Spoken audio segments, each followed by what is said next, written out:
Hi, welcome to this interview. Maybe we can start with you introducing yourselves to the audience. My name is Niklas Wiberg. I work as a cybersecurity architect for the products at Scania. My name is Kristofer Frederiksen and I work as a cybersecurity architect for our products at Scania. Can we first start by describing the vehicle IT, because I know it's a lot of special components and words and so on, so that the viewers know what you're talking about. Okay. Yeah, we have a slightly different terminology than classical IT. I would say mostly because a vehicle consists of so much more than the network part. So the network is often lumped together with the rest of everything that's electric. So when we say the electrical system, what we mean is, in our case, most often the network and the related computers. And those computers that control different things in the vehicle, we call ECUs, electronic control units. And an ECU is most often responsible for a certain functionality, say controlling the gearbox or the engine, the brakes, something like that. What other units do we have that we need to mention? We have the CAN bus. Yeah. It's not a unit, but it's a way of communication between those ECUs. Basically, it's a bus system that's limited in speed and connectivity, so it's local within the vehicle. Yeah.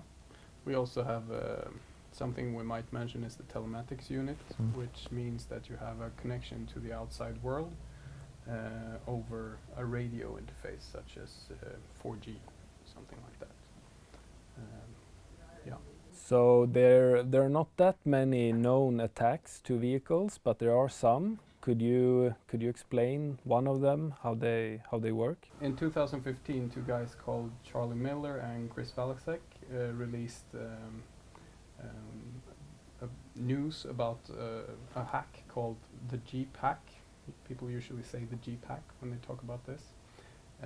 What was spectacular in this case was that they remotely attacked the vehicle and made it stop on the highway. So they used what you call naming and shaming. They actually told publicly about the model of the vehicle and how they did it. And they had, as far as I know, they had contacted the manufacturer and everyone involved beforehand and given them a chance to correct the problems. But eventually they went public. And yeah, they entered over the telematics link, which in this case was inside the infotainment unit, right? Yeah. And the infotainment unit had some problems. Yeah. Basically, there were some bugs and some issues with there. Yeah. So they had there's a service called dbus, which you normally use to communicate within a control unit.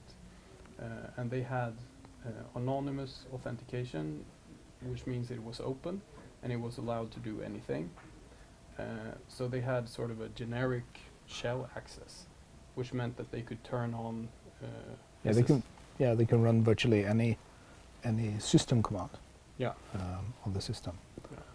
So they use that to access like the operating system level and do a bunch of stuff in switching out binaries and so to establish a foothold on the platform, basically. Yeah. And to begin with, they shouldn't have been able to access the vehicle over IP.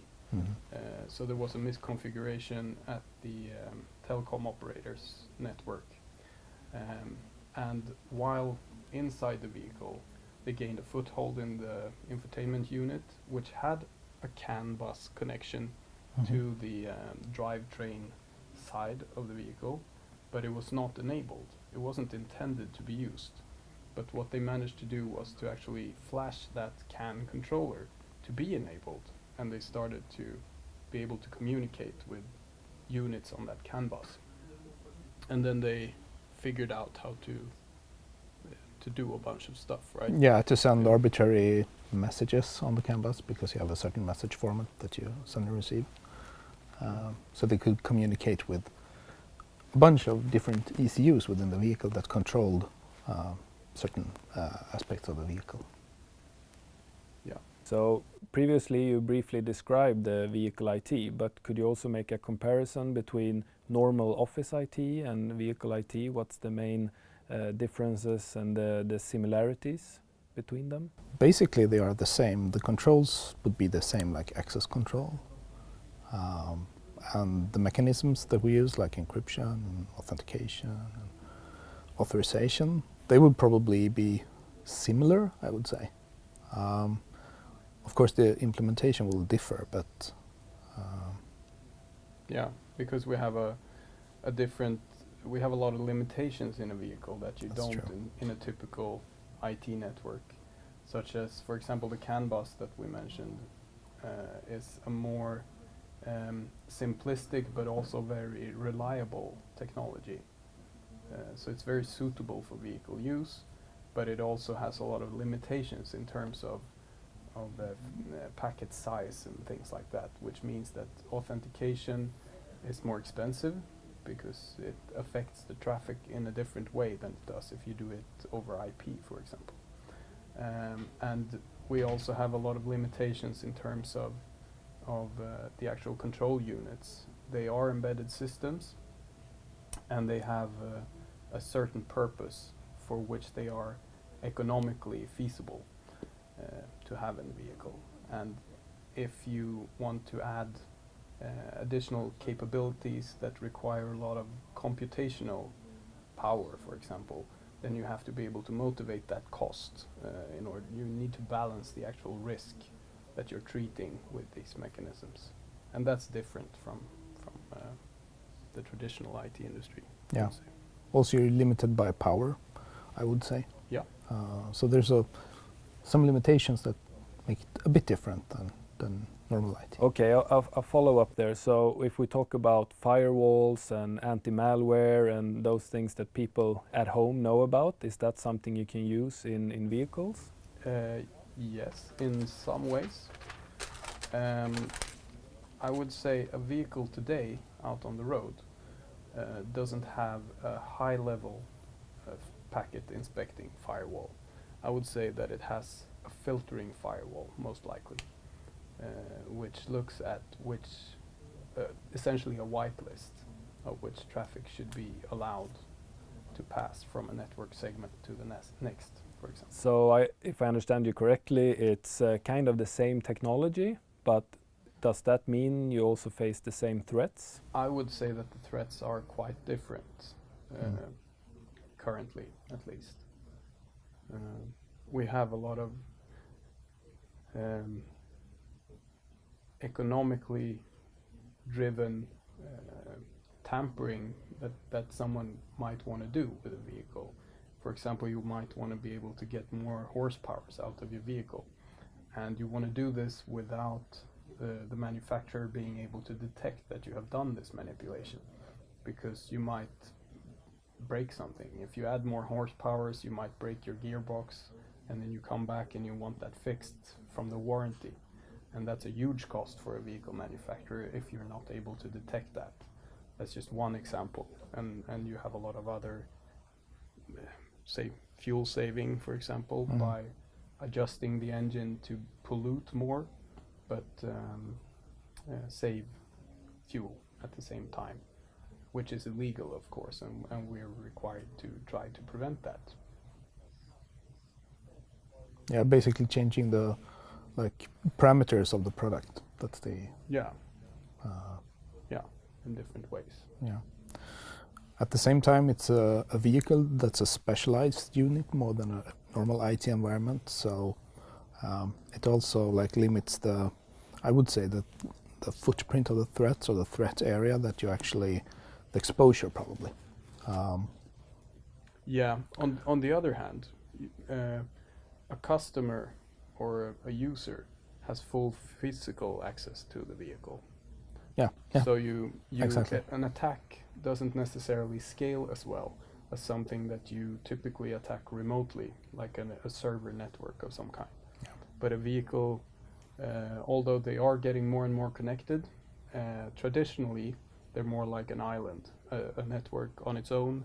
But if you own the car, then you have full physical access to it, and you can detach things, and you can cut cables, and you can connect whatever you want to it. So you have a less scalability in your attacks, but you have more attack potential in the sense that you have unlimited physical access. And from the software side, you probably in like a regular office IT environment, you probably install software and can do pretty much what you want with your computer.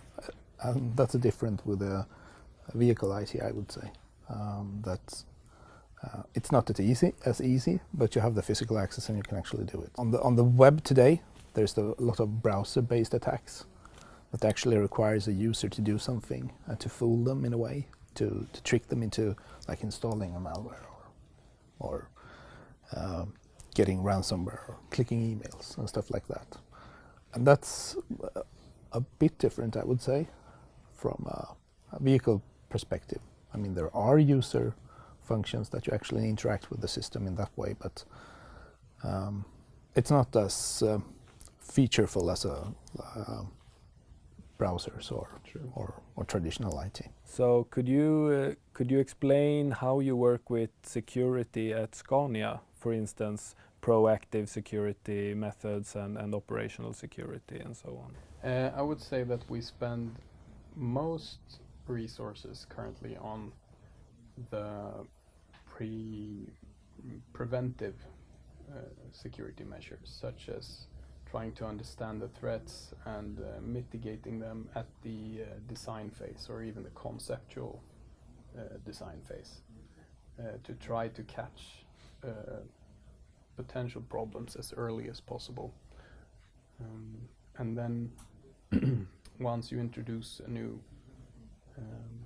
functionality, we try to look at it from all different angles and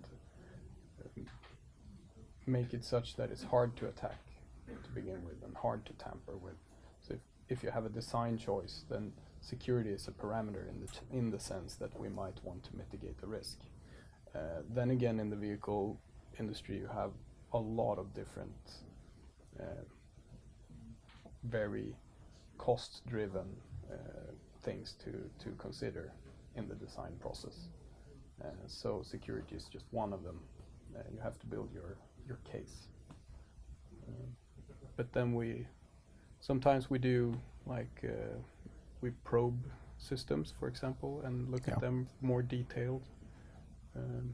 But that's more I would say when we see the need, if there is a report of some problem or someone has realized that this might be something that you can tamper with or attack in some way. Yeah. Then So that's when we like start to do a mini investigation or like look into to gain more knowledge, basically. So sometimes we do a penetration test ourselves. Yeah. And in some cases it's outsourced to an outside firm that specializes in these things. And we also we're a member of the Volkswagen group, so we have a lot of resources in the group that we can utilize as well. So are there other domains that you're looking for inspiration in, or do you feel that vehicle IT is on the front line of security? Currently, I would say there's a lot of activity and everyone is really stepping up. And it has to do a lot with the increase in connectivity and automated functions, I would say. Yeah. Yeah, and I mean, you could apply almost the same methods and patterns with adaption to vehicles and use it. And threat modeling has been, I think, used for quite some time within like the IT industry. From my experience, it has always been like intensive on resources and skills and labor-wise to do that. So that's something that. But I also think in terms of other methods and processes, I think we can learn a lot from or we are learning a lot from other branches of transport. Okay, thank you for your participation and very interesting answers during this interview.